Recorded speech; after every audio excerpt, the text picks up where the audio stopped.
آپ نے کہا کہ ان کی قسموں سے مجھے کراہت آتی ہے، تو میں نے کہا شامی صاحب یہ اسی قسم سے مجھے کراہت آتی ہے واقعی میں نے کہا جی میں اگر میرے سامنے یہ قسم اٹھاتا نا میں طبیعت صاف کر رکھ دیتا ہوں. کیا کہتے ہیں آپ اس؟ دیکھیں نا مجھے یہ سمجھ نہیں آ رہی کہ شادی کی تقریب پہ کوئی بندہ آپ نے دیکھا جو قرآن جیب میں رکھ کے آ رہا ہو، کیوں آ رہا ہے؟ میں ظاہر ہے اس کا مطلب ہے کہ وہ بندہ جو ہے اس وقت، اور شامی صاحب کو اور مالک صاحب کو انہوں نے دیکھا، دونوں ایک نامور جو ہے ہمارا نام ہے میڈیا کا، اسی تو چاندنی ہو گئی، اس نے تو آپ ساری شادی تقریب چھوڑی اور اپنے اس نے کچھ بھی نہیں کیا. وہاں سے آئے، حاضری لگوائی، یہاں بیٹھے، اور شامی صاحب کے بعد یعنی کہ ادھر سے آئے ہوں گے اکیلے بیٹھ گئے، انہوں نے کہا شامی صاحب ادھر گئے تو میں تو ان کے پیچھے گیا. تو پھر اس کے بعد وہ ان کے شہر سے نکل ہی رہے، تو اس کے نہیں قرآن کے وہ بار بار گئے.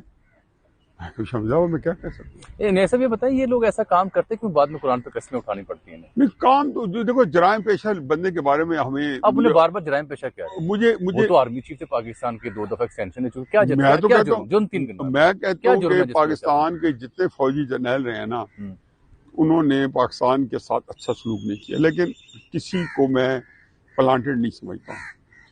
ان کو میں سمجھتا ہوں کہ یہ پلانٹڈ. اب بہت بڑی سٹیٹمنٹ دے رہے ہیں قمر جاوید باجوہ. آپ تو نوجوان ہیں، آپ انہیں پلانٹڈ جرنیل قرار دے رہے ہیں. آپ نے تو 70 سال 100 سال اور زندہ رہنا ہے نا، تو یہ بات میری اس کو یاد رکھیں.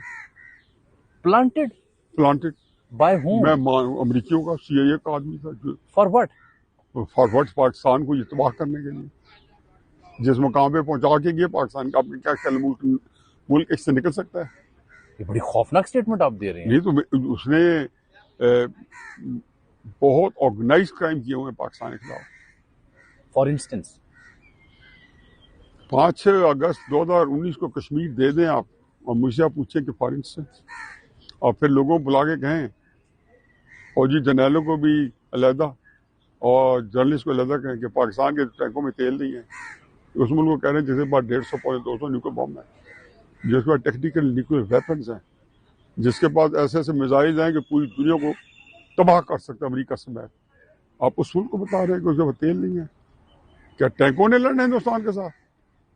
آپ اس کو بتا سکتے ہیں جس کی فوج ابھی بھی میرٹ پہ، ہماری فوج میرٹ پہ کمبیٹ فوج پاکستان کی نامی گرامی، کون سا دنیا کا مقابلہ کمبیٹ کا جس پاکستانی فوج کا نمبر 1 گولڈ میڈلسٹ نہیں ہے؟ انکمپٹنس کے علاوہ آپ اس کی موریلٹی کو تو دے رہے ہیں، خراب کر رہے ہیں. تو یہ لمبی کہانی ہے. میں کہتا ہوں یہ آپ کبھی میرے سے قسطوں بیٹھے تاکہ میں بھی میری بھی آپ بن جائے ساری. یہ آپ نے اسٹریٹجک بات کی جو ماننے کو بائی کرنے کو دل مانتا ہے، کیا ان کو پولیٹیکل جرم بھی ہے؟ دیکھیں جی آپ کہتے ہیں کہ اس نے کوئی پولیٹیکل دیکھیں کرائسس یہ ہوتا ہے کہ یہ ساری چیزیں جو ہوتی ہیں یہ ایک بہت بڑا پولیٹیکل ٹرمائل جو ہے اس کی کوکھ سے جنم لیتا ہے، یا باقی چیزیں اس پولیٹیکل ٹرمائل کی کوکھ سے جنم لیتی ہیں. مثلا انہوں نے 3 چیزوں کا سمکھائی نا. ایک یہ کہ جی میرا نواز شریف صاحب کو لندن